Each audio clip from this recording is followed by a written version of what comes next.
and gentlemen, first of all, I must say what a privilege it is for me to be invited to this conference and this very special city which I've always wanted to come.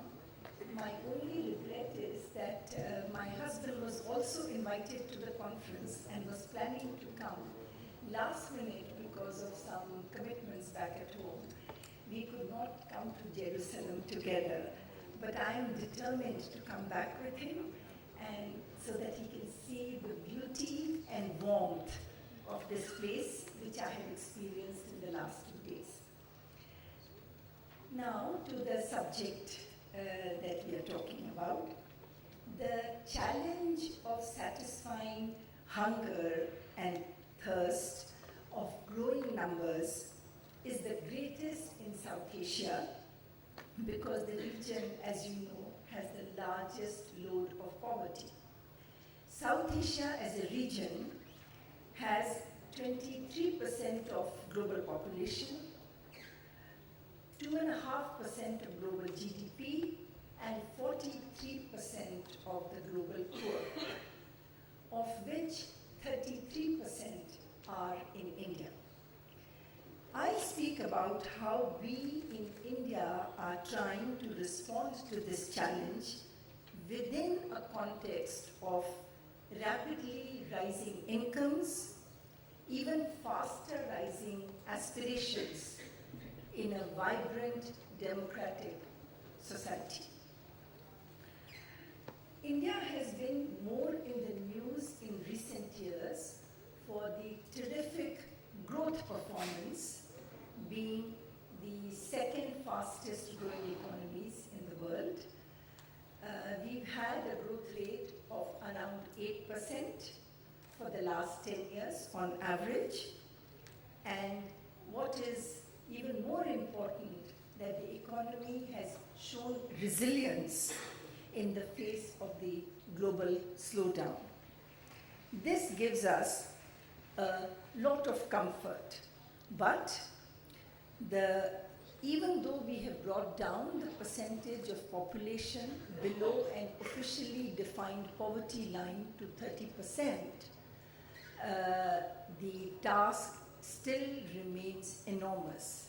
The absolute magnitude of poverty is really very, very large, and this 30% only talks in terms of income poverty. Then there is the question of poverty in all its multiple dimensions, whether we talk of education, health, nutrition, a whole lot of other factors. However, our experience has shown us that only faster and more inclusive growth can make a sustainable dent on poverty. We have government programs of making food available at affordable prices to the poor, and more recently we have a large nationwide public works program to put money in the hands of the poor.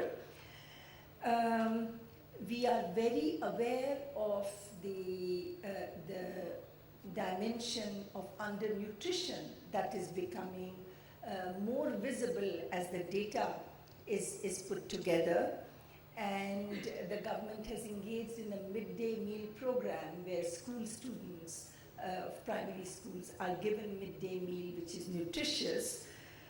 The question in the context of what we are talking about here is, can a country like India, for its need of food and nutrition, rely on large amounts of imports, or should India really be producing much more than it does? The consensus within our country is that we need to produce much more food than we do, and we need to do it in a manner in which we conserve our natural resources. These are dimensions in which India's performance has not been very good. Even though India is being applauded for 8% growth, our agricultural growth has only picked up to about 3% in the last 5 years. The target was 4%, and the thinking within the country is that the minimum we should do is in the next 5 years to work towards raising the agricultural growth rate to 4% per year. As you know, India went through a green revolution in the late 60s, and during the decades of 1970s and 1980s, our yields per hectare really shot up.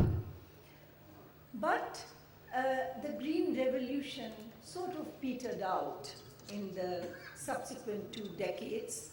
It did not spread to more regions as was expected, and in the eastern region particularly, growth was not up to expectation. What is more, there has been soil degradation even in the region where green revolution had been successful because of excessive use of fertilizers. The use of water has been very inefficient, and I will come back to that later.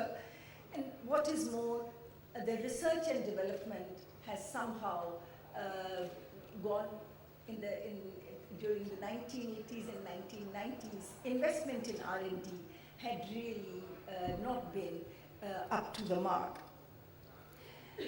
So in the rain-fed regions such as Eastern UP, West Bengal, Madhya Pradesh, Uttar Pradesh, productivity breakthrough has not happened, and we really are in very desperate need of water management and scientific farming.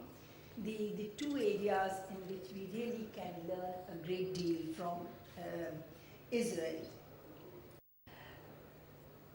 Whether we think in terms of natural resource management or in terms of just getting more yield per unit of water, whichever way we look at it, today the need of the hour really in India is to focus on water scarcity, and for this, to some extent, our energy pricing policy and our policy of giving electricity free to farmers has also played a very damaging role, because this has led to increased use of pumps in the agricultural areas to pump water out of so the groundwater has really gone down, and you have water table going down.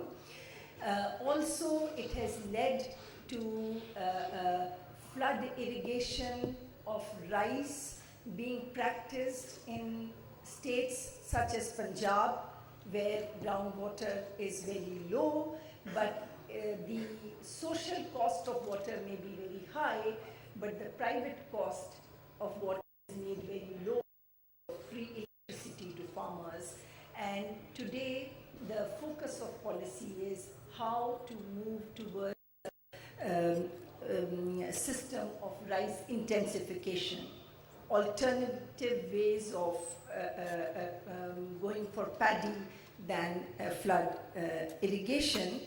And when we talk of instruments such as drip irrigation, it is very important also to educate the farmers about the right timing of water, right leveling of farms. It's the whole package that you have to work on, and not just that we impose cess, a tax on use of pumps in areas where the water table is really going down, and use this money to for watershed management. And also, because we are at a stage where our level of urbanization is increasing very rapidly, we need to seriously think about treating wastewater and reusing water. India, as some of you may already know, only has 30% of its population that is urban. And we have 2/3 of our GDP coming from cities. And in the years to come, the forecast is that by 2031, we will have 75% of our GDP coming from cities. So if cities have to host this growth, we really need to improve public services in our cities. And again, water, wastewater management, linking these growing cities with the rural areas through investment in logistics, investment in refrigeration, catering to the dietary change, change in dietary habits is very, very important. We already have evidence that food grains have become less important in our total food expenditure. More and more money is being spent on fruits, vegetables, milk, eggs, livestock. And in order to really meet these needs of a growing population, we need a system which links the urban sector to the real sector, which generates connectivity, which brings the private investment into these areas, which in the past really has been lacking. To just put it a little bit differently, I mentioned the 8% growth that we've had for 10 years, and our population growth is about 1.5%. So per capita income on average is increasing at 6.5% per annum today. This is in contrast with GDP growth of 3.5% per annum and population growth of 2% per annum when we had our first Green Revolution. So then our per capita incomes were increasing at 1.5% per annum, and today we are talking of 6.5% per annum. So on the one hand, we have this growth in income, growth in urbanization, making its demands on food and water in the country. On the other hand, we still have this large percentage of our population, close to 30%, which is poor. So we need to provide food security to them, which means today there is talk of entitlement and to put food security into a national bill where people have right to food. Now, it is not just a question of giving people the right to food, you have to give them economic access to food. So at both ends, we have the challenge of managing food security for the poor, we have the challenge of growing food through science and technology and the right kind of market interventions, and we also have the additional challenge of bringing our urban and our rural sectors close together so that we can use that synergy in delivering on the commitments which a democratic country has to its citizens. So with those, let me thank you for giving me this opportunity to speak.